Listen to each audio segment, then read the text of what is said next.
Hi,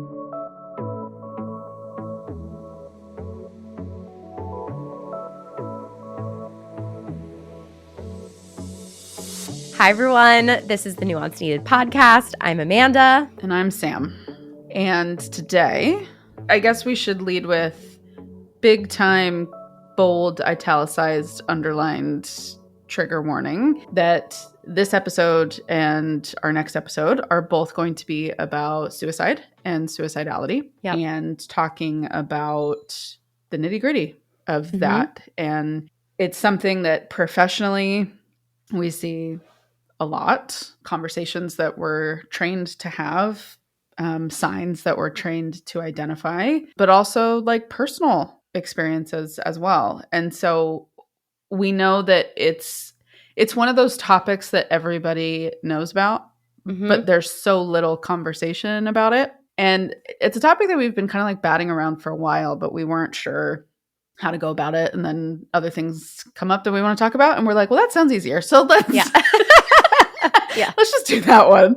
But also, we both threw up question boxes in our Instagram stories, and we were inundated with responses.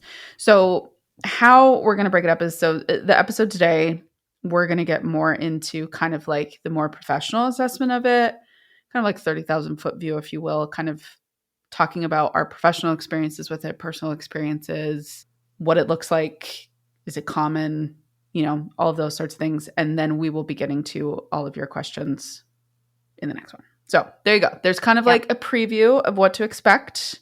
If that sounds like too much, we'll see you next week. See you next week. So just skip this week. It's totally fine. We get it. Yeah. To get started, Amanda, I know you have a personal history. Yeah. With considering it, contemplating it. Oh, okay. Yeah. I mean, it's interesting because I've had like multiple different iterations of it in my life, sort of. And, we'll get into sort of the difference between it. But yeah, when I was in my addiction, I was pretty like actively suicidal. And I guess maybe what we should explain is like the difference between like means and a plan and intention, kind of. That's how we sort of, as clinicians, assess how much of a risk someone is for suicide. First looked at whether it's active or passive. And a lot of you all in the comments were asking us to talk about sort of the difference and that. And essentially, active is I want to die. It is like an active thought that you're engaging in, where passive is sort of like, I don't care if I die. Like, this could happen. Or I hope I don't wake up tomorrow. Yes. I think even more, to get like even more in the weeds with it, when I'm, and you challenge me, that's my No, but you colleague. Worked in the emergency room, so I think you probably have a very good understanding specifically of these differences. So when I was in graduate school, I had a professor who, when he said this, it was really fascinating to me because I'd never heard somebody phrase it that way. And he said, anybody who says that they haven't thought about dying is lying. It really stuck with me, and I've kept that in the back of my mind, because what that statement did for me, and I think my cohort at the time, was it took away the scariness of it.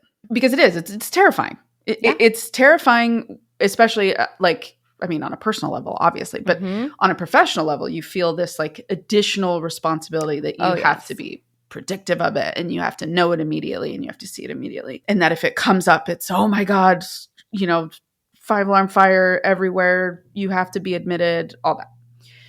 So when you're talking about suicidality and you're assessing for risk, and you have someone that comes to you and makes a comment that alludes to death or leaving this life in some way, right? Yeah. I just don't want to be here anymore. Everything feels too much. Sometimes I just don't want to wake up. Everything feels too heavy, right? Kind of those terms that are alluding to it, you're picking up what they're putting down, but they're not directly saying, I want to die, right? Yeah.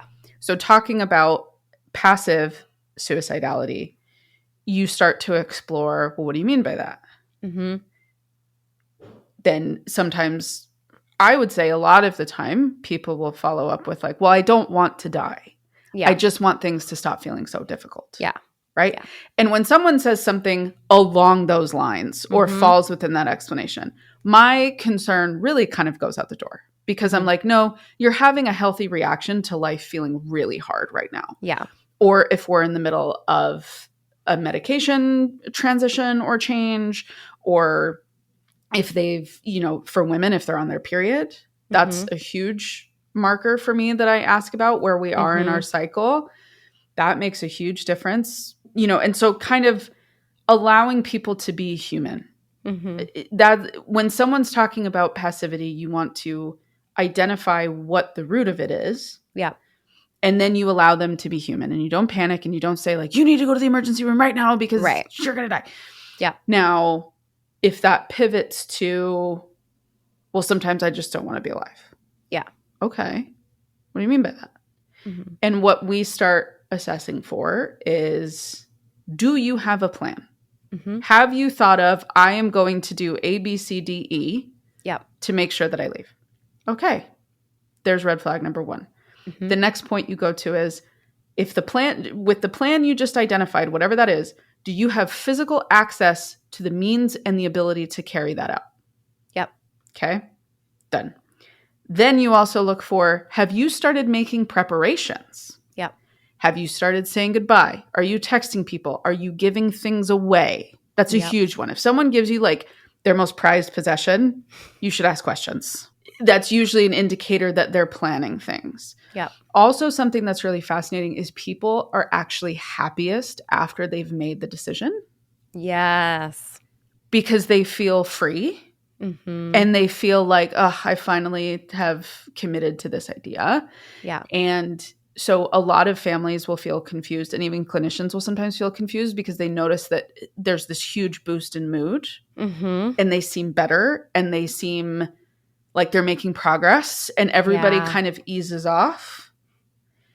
And so that is a huge warning sign. If you notice all of a sudden out of nowhere, someone has been really struggling, really having a hard time, and then out of nowhere, they're bright as sunshine, that is an indicator that we could ask some questions to explore what's going on. There's kind of like some questions and some warning signs to look for, and I think an explanation, but also like, I think to just kind of wrap this part up with a bow, if we're talking about the idea of like active suicidality, which is kind of what I just explained. If someone has a plan, intent, means, and we don't know how to make a safety plan. So a safety plan would be, can someone stay with you for the next 72 hours? Yeah. Can someone put a gun lock on your gun if you have one? Can you take the knives out? Can you get rid of the razor blades? Like if we have a community of people that we can wrap around you while you're kind of in this fragile state, sometimes you can go home. Yeah. And kind of ride through it, and we can get you some new meds and stabilize you.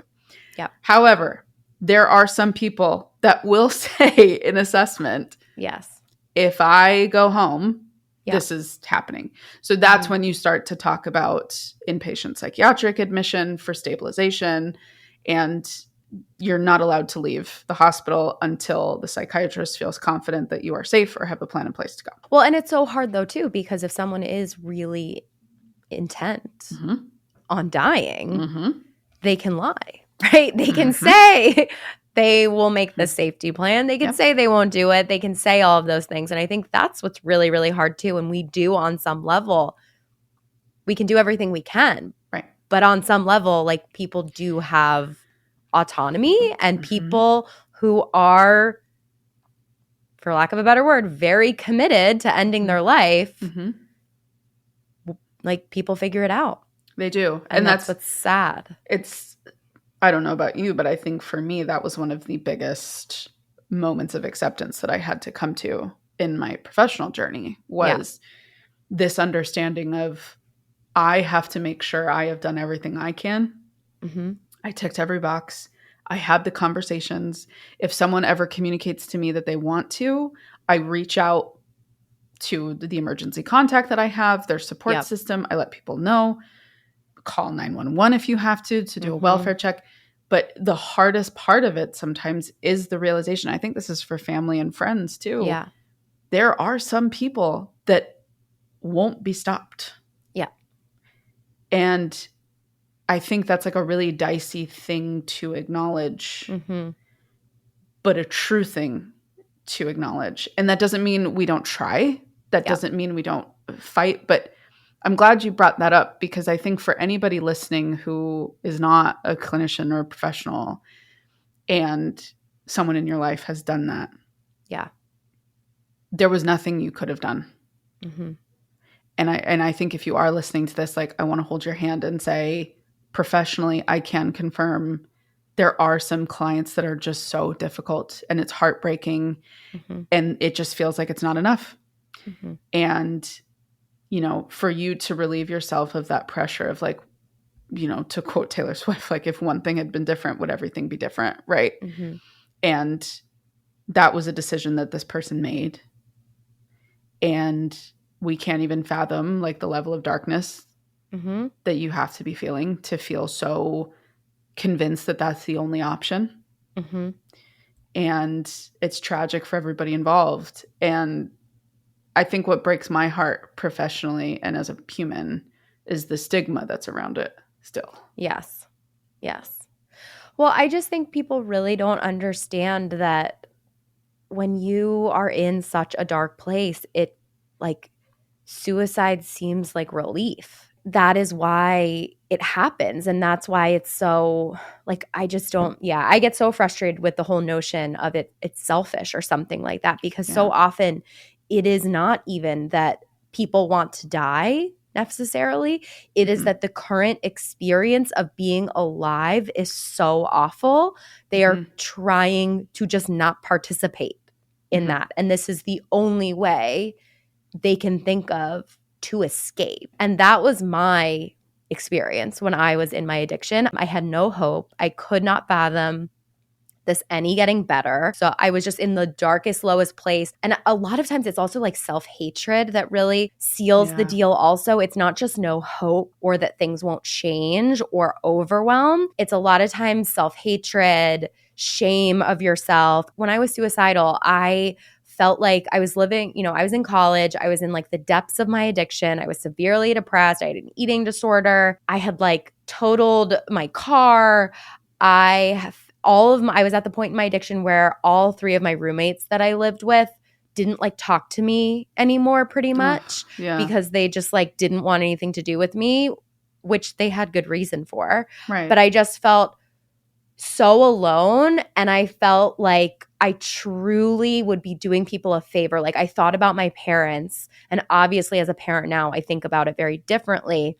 But in that moment, I was like, I have had an eating disorder, I don't know, at this point for like 7 or 8 years. I have been like the problem child in my family for this long. Like, there were so many things I thought to, and I truly was like, my family will be better off. Like, I am doing them a favor. And I know people on the other side of it, like, can't imagine, because that's not their experience ever of hearing someone say that.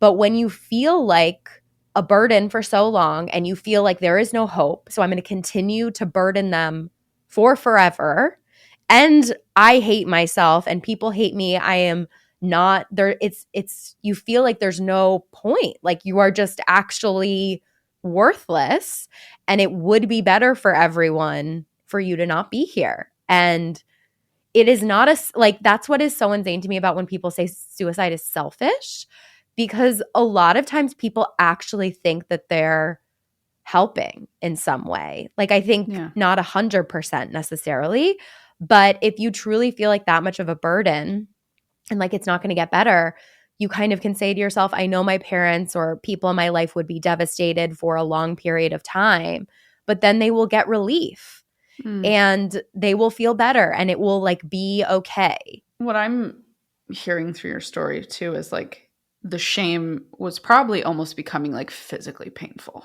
Oh, yes. The shame of it, the shame of feeling like all you do is break things and bother people and hurt people. And that's, like, it's overwhelming. And I had, like, tried and felt like I'd failed so much to like get better. And it just felt like there is no getting better. There is nothing. Like, I just felt like I can't live like this anymore and I don't have a solution. Right. So this is my solution. Right. Is like how I felt. Yeah. And everybody wins. It's almost like, the math behind it is like, well, everybody wins. I don't have to live like this anymore. And the people around me don't have to deal with it. Yep. And that just sounds like the better option for everybody. Yeah. The addicts that I would speak to in the hospital had like a very similar through line to that. Yes. Yeah. And it's like interesting with addiction because you're right. Your mental health is obviously like you're not in the right place. Like a lot of people. Yeah. And like, right. Some people are like actively detoxing and they cannot fathom how they will live. Right.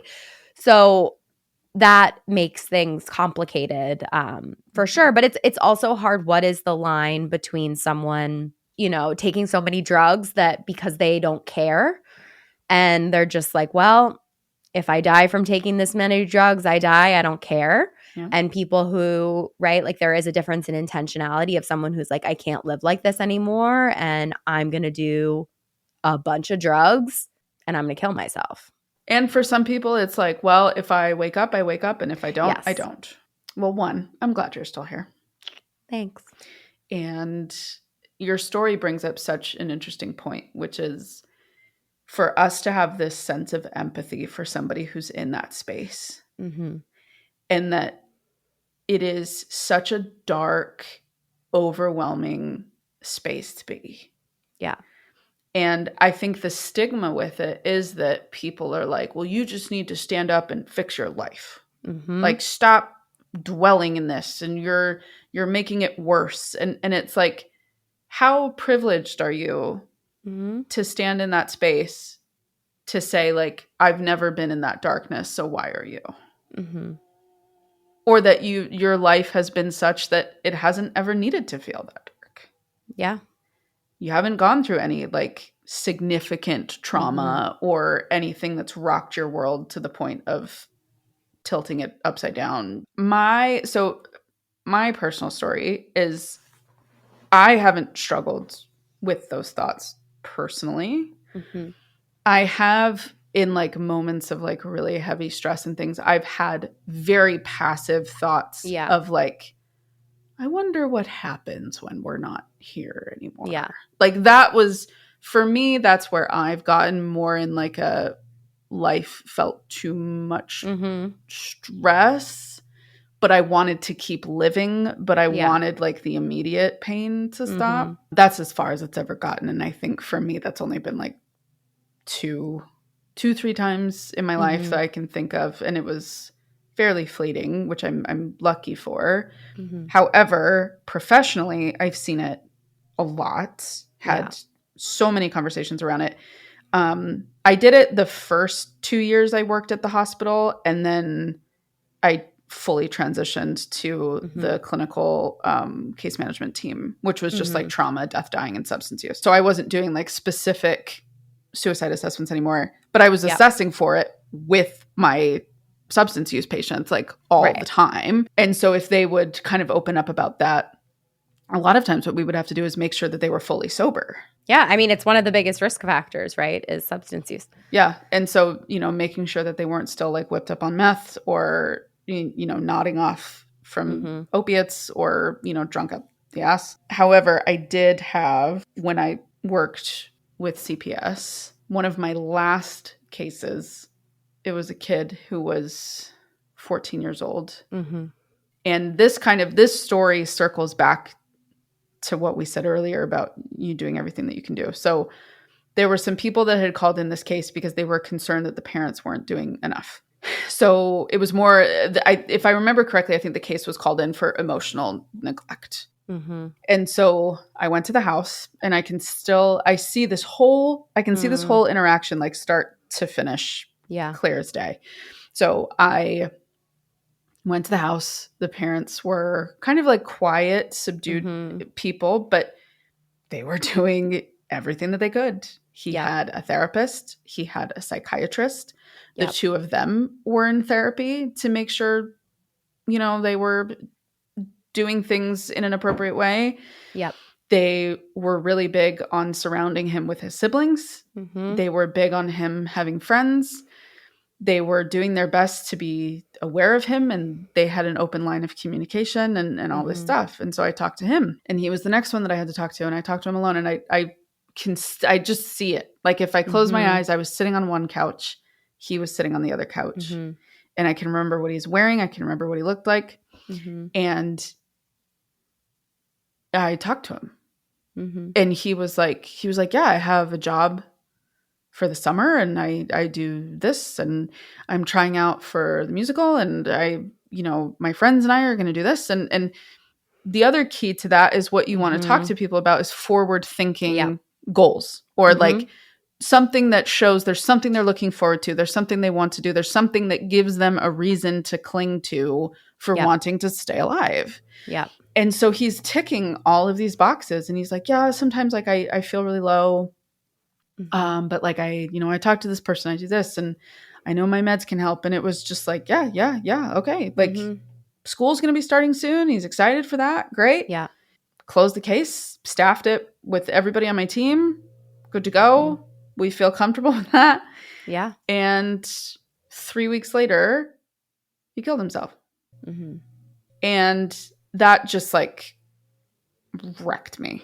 I was like 23 years old. Oh God. I had never, you replay it in your head like over and over and over again. And the wild thing about that was when I talked to him, I bet he did feel okay. Yeah. Right. But that's exactly it, is like, that's why people change moment to moment, day to day, week to week. And that's what's so hard. And talking about this too, I think I want to stress as well, me sharing that is not to say, well, there's nothing you can do. Right. Like obviously who knows? I don't know the intricacies of what happened. I found that out through like telephone through two other people that had happened. And I actually found that out the day I started my 2 weeks notice. Oh, wow. So I was like, I'm out. I'm done. Yeah. I was going to grad school at that point, and I just was like, I can't. Yeah. I had to let this go. Yeah. I think the reason I want to bring this up is because you can only do what you can do in the moment. And what matters is, are you doing the best that you can to support this person and love them and be there for them while understanding like you cannot wrap someone in bubble wrap 25/8.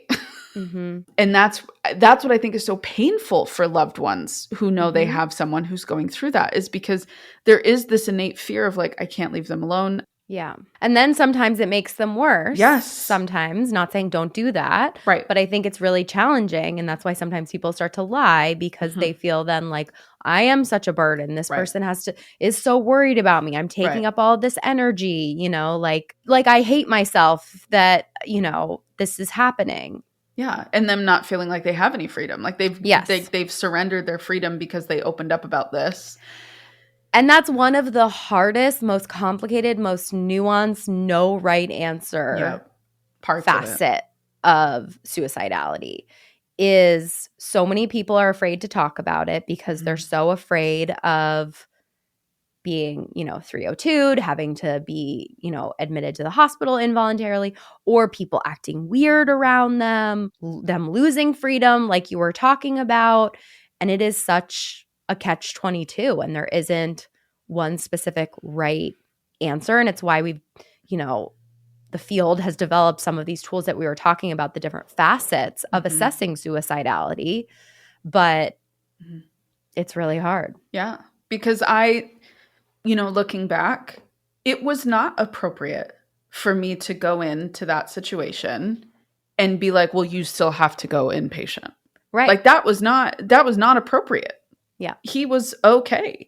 He had all the safety factors around him. And he was doing everything that he could. And who knows what it was that happened. Now, the other thing is, I think if I remember somewhere, there was a training I did when I was at the hospital that said like the thought of wanting to complete suicide, it lasts like 6 minutes or something like that. Like it's actually, And that's the like, I have to do it right now. Like, this has to be done. There's no other way. And so I remember we would tell, like, offer people that, like, if in that moment when you feel that, if you can reach out in that moment and say, like, I really want to do this, and have someone kind of like hold your hand through it. Yeah. It actually will subside. But all emotions do. Correct. Everything does. Nothing. Even if you are someone that struggles with suicidality or have in the past, I imagine you can remember the moments like when it peaked, but then it subsided. Yeah. And so that's just an interesting statistic. I think that the desire to do it is actually fleeting. Yeah. What's hard is you want to try to catch somebody when you're in that moment, which, I mean, sometimes that's like trying to catch water. Like, it's hard to do. But I liked that you brought up the idea of people feeling afraid to talk about it because they're afraid of the consequences. And then it makes people more shut down, and then they don't talk about it, and then the shame gets worse, and then they're sometimes more likely to do it. And it's such a cycle. Can we also talk about intrusive suicidal thoughts? Oh, yeah. Because that is my other experience with suicide. Is it's so interesting because I had and I didn't fully understand. I understood intrusive thoughts, but I didn't fully understand intrusive suicidal thoughts until I experienced them and personally saw how different they were from my like period of being actively suicidal. So when I got pregnant, almost immediately I had extreme intrusive thoughts that I should kill myself. Whoa. And I would imagine jumping in front of cars. Really? I went through time where I literally almost got an abortion because I thought I was going to kill myself. I was so scared. So it wasn't even just like, oh, I'm thinking about dying. Like, you were literally like, I'm going to do this. Yes, which was very different because I wasn't afraid of killing myself when I was like actively suicidal. Like, I didn't want to die. Like, I had a lot to live for, obviously. I wanted to be pregnant. I just kept thinking that there was something wrong and that I needed to not be pregnant and I needed to die. Whoa. And it was extremely intense, and I like wouldn't let myself like go alone places. Like, I wouldn't cross the street alone because I was very afraid that I was going to like jump into traffic, essentially. Oh my God. How did you manage that? Well, I got on higher level of medication. Drugs. Which helped a lot. Thankfully, I found a really great psychiatrist who was wonderful and like helped me through it. And sometimes for women, the dramatic, because it was like a light bulb went off. And it felt so. We're gonna have our friend Kimberly come on soon to talk about OCD, and we'll get into this more. But right, like you can tell whether something is an intrusive thought, whether it is ego syntonic or ego dysyntonic. Please explain. Yes. So ego syntonic means that you are aligned with it. Like when I was actively suicidal, I was like, yes, I want to kill myself. I should kill myself. It felt correct. In a broader sense, we talk about this much more with OCD because it is like, I'm fine with having this thought. Like you can have regular thoughts that might be intrusive to someone else. Like the best example is, not to bring this up, so sorry, content warning, like pedophiles believe that there's nothing wrong with molesting children or like having a relationship with children. They hide because they know society doesn't like it, but they are aligned with the thoughts they have about children. Yeah. You can have pedophilia OCD. It's called POCD. And it is having a thought of like, doing what something. am I or like, what if I'm a pedophile? And they are so distraught by that thought that they start doing all of these things to try to make sure that that's not what's happening because they don't feel, right? Their ego is not in alignment. It's with this thought. So it's ego dysyntonic. You're not aligned with it. So that's where like my intrusive thoughts about suicide, like I didn't want to kill myself. It didn't feel correct. I had so much to live for. I was happy in my life. I didn't want this to happen, but it was just so aggressive and intense, it made me think that I literally was like, there's something wrong with maybe the baby, or there's something wrong that like my body is rejecting this pregnancy. Whoa.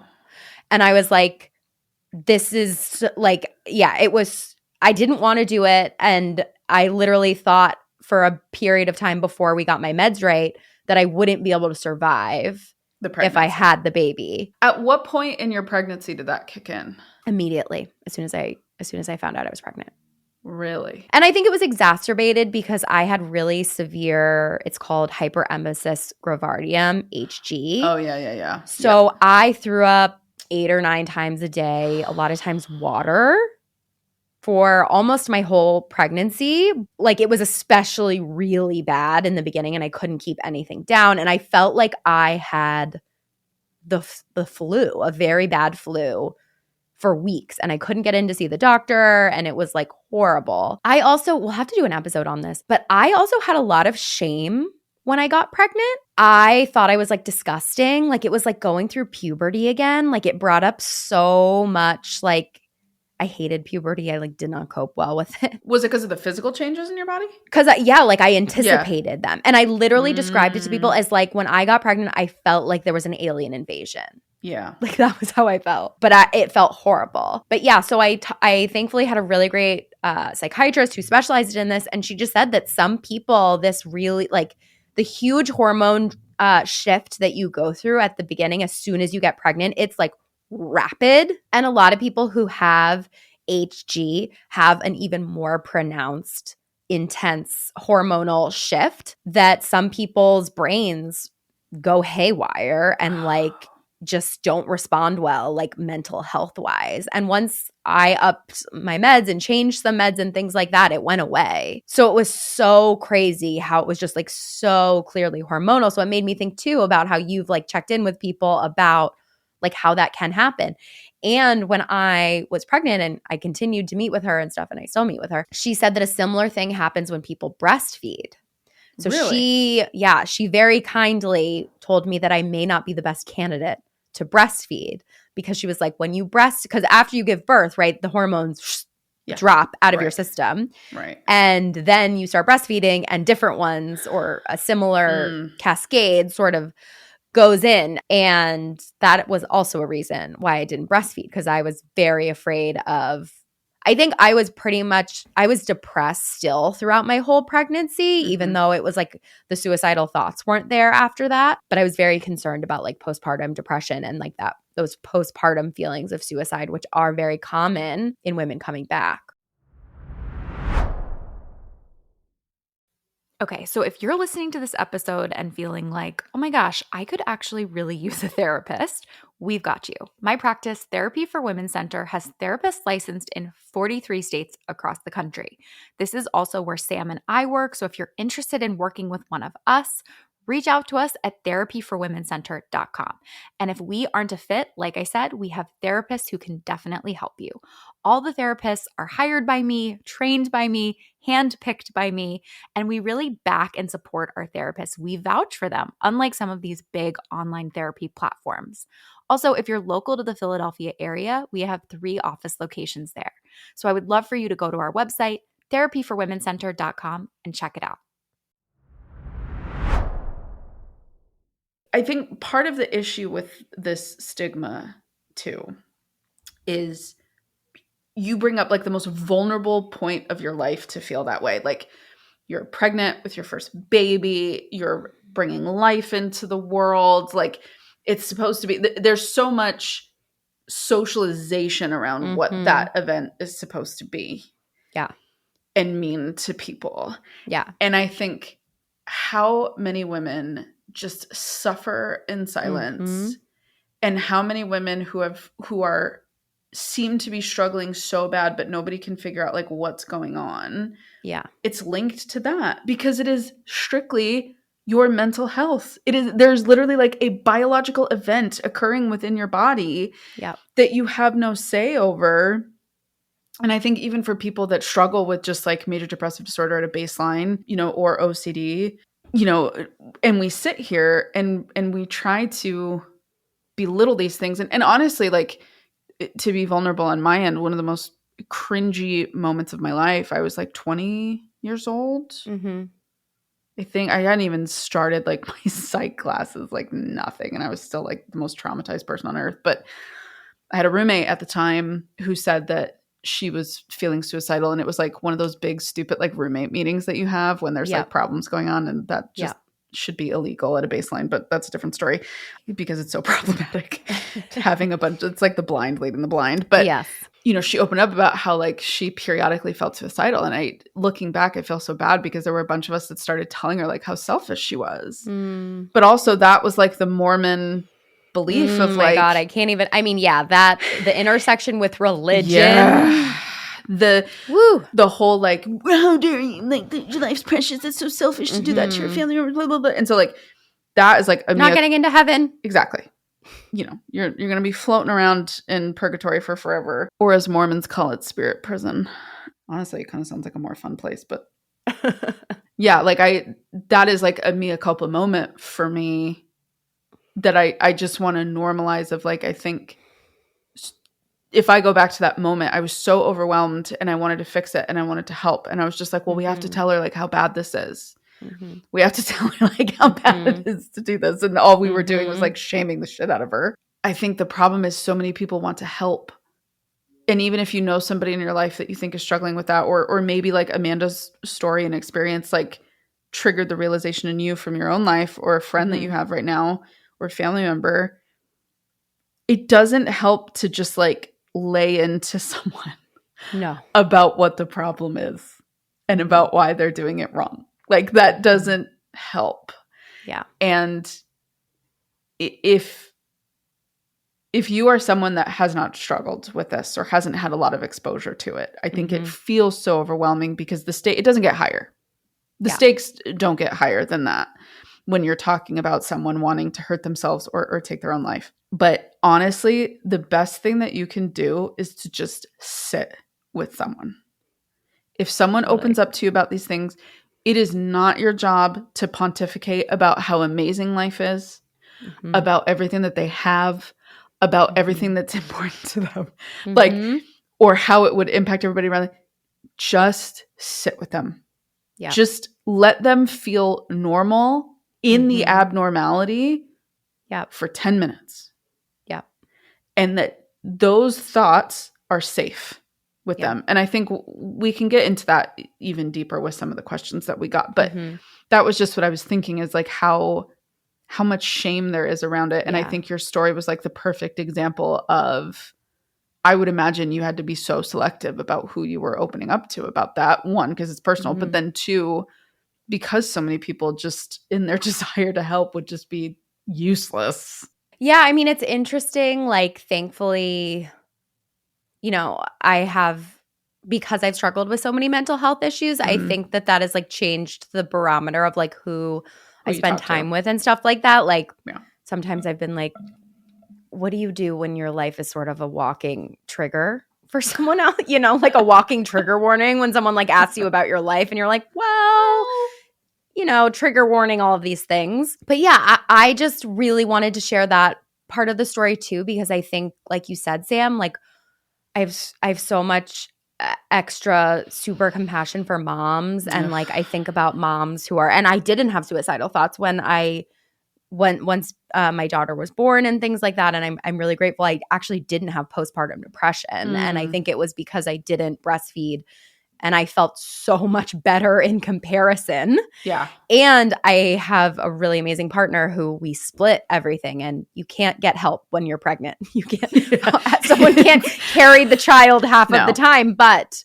if you choose not to breastfeed, people can help feed your baby. And it was transformative in me finally being able to rest and sleep and get help. But yeah, I just think about the parents who, you know, I can't imagine the shame of having a child, having multiple children, and then having thoughts, which I get. Like, I can imagine being so depressed that I'm like, I shouldn't be here. I can't handle this. I need to leave. And I'm not going to leave my children. So I'm going to just leave by dying. Like, I think I am someone, because of what I've been through, who like my brain has more of a pattern of easily jumping to like, well, just, end it because of what's happened. So I've learned very well to like not take a lot of those thoughts seriously and not, and really treat it more as like, I know that I'm struggling when I start having those recurring thoughts. And I want to normalize that for people too, because I do think some of us, just like you said that your professor said that we all think about dying.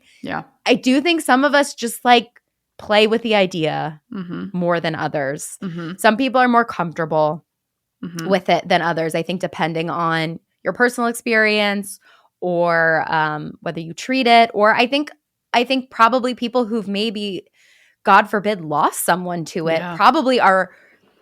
I mean, I don't want to overgeneralize, but I can imagine maybe being more afraid of that thought if you've lost someone to it, where I've been the identified patient most of the time, so it doesn't scare me as much. The other interesting role that I've played professionally is I've been on the other end, meaning I've seen the people that were found and came into the emergency room as traumas or full arrests. And they succeeded. Yeah. And they ended up dying by suicide. And what was interesting was, because my job was to speak with the families. Yeah. And kind of help navigate them through the first little bit after the fact. And it was so interesting. So many of them, there were very few situations where the families were like, we had no idea. There's a handful. There were some that would say like, we didn't know, or, they hadn't talked about it, but most knew. Yeah. And most had really tragic situations in life, or things that had gone wrong, or things that they felt that they couldn't get out from under and didn't know how to get help. And a lot of times it was men. I think it's important to recognize like how men need a space to talk about these things and these thoughts, because I think even like we as women are encouraged to talk about our feelings. It's not always received. You're right, right. People aren't, and depending on your background, right? Exactly. Like religion or things like that, maybe not. But yeah, I would agree. Yeah, I think for the most part, like if we talk about those things, there's a little more acceptance of it. Definitely. Even amongst like fellow women. But yeah, I just think it's important to call attention to. Well, men are more likely to die by suicide. Yes. And we know that because in a lot of ways, that's because men are more likely to attempt suicide through using a gun or something more violent that has a higher success rate, unfortunately. Yeah, women are actually more often than not going to use something like pills, which you can, like, if you get someone soon enough, you can pump their stomach. Yeah. There's things that you can do. There's meds that you can give that can reverse, you know, some of the effects of that. Or even hanging. Right? Hanging. I have seen hanging. But yeah, more women attempt than men, but men statistically are more successful. Right. Because of the means. Yeah. And, you know, I think also that, you know, the other group that we need to be more aware of, which I think is so horrific with some of the things this administration is doing, among others, is veterans. 22 veterans a day. Yeah. Complete suicide and die by suicide. And part of it is, you know, people don't know how to talk about it. And I think something, even as a therapist, something that I find working with even clients that come in with kind of more, and I don't mean this in a dismissive way at all, however, like more quote unquote run-of-the-mill issues, right? Even they struggle to sometimes know the language to put to what they're feeling. Yeah. They haven't really had anybody ever like identify the word to the feeling before. Yeah. Yeah. Or the experience to the feeling, or figure out what's going on. And because none of that is really innate. Yeah. It's innate to feel it. It's innate to respond to it, but it's not innate to like completely understand what it is that's happening. That's learned behavior. Yeah. And I think what's hard is a lot of men, and I think women too, I think humans just in general, the struggle is you're embarrassed. You feel that it might be weakness. Maybe you know somebody who's done that before and you saw what happened to them and you don't want that to happen to you, so you don't say anything about it. Yep. And you know you're struggling, but maybe you can't exactly put your finger on why. Yeah. And so that feels overwhelming. So when someone says, well, what's going on? You literally say, I don't know, because you don't know. And so, you know, we have all these people who are just suffering and struggling silently, because then also some of us aren't great at receiving it. Mm-hmm. A lot of people aren't, they don't know what to do. They get really uncomfortable. They get really overwhelmed. And that's on us to figure out how to be vessels to hold space for somebody. And everybody makes mistakes. I literally just threw myself out there and said, I made a mistake. And I want to normalize that that's okay, but we have to be aware of our weakness and how we feel we're able to show up for people in order to know how we can. You know, the other thing is, if you have a parent die by suicide, you're 50% more likely. Wow, I didn't know that. To, at a minimum, attempt, if not complete suicide and die by suicide. So that's a huge risk factor. And I would have, you know, there were some patients that I had who, you know, took their own life and had young kids. And I would have to tell the other parent that. Yeah. And that, it's like, I really don't mean to pile on right now, but I want to make sure that you have the information and the awareness that you need. And it's just, it's hard. It's uncomfortable and nobody knows what to do. And my biggest piece is, like, your job isn't to fix what they're going through. Yeah. When someone comes to you with these things or these struggles, and even if it has nothing to do with suicidality, even if it's just like, I'm having a hard time, your job is not to fix it, repair it, smooth it over, silver lining the hell out of it. That's not what they need you to do. If they want that from you, they'll tell you. Yeah. What helps more than anything is to just sit with somebody. And even if you can say, like, God, I don't even know what to say. Other than thank you for telling me. Yep. Thank you for, like, opening up to me about that.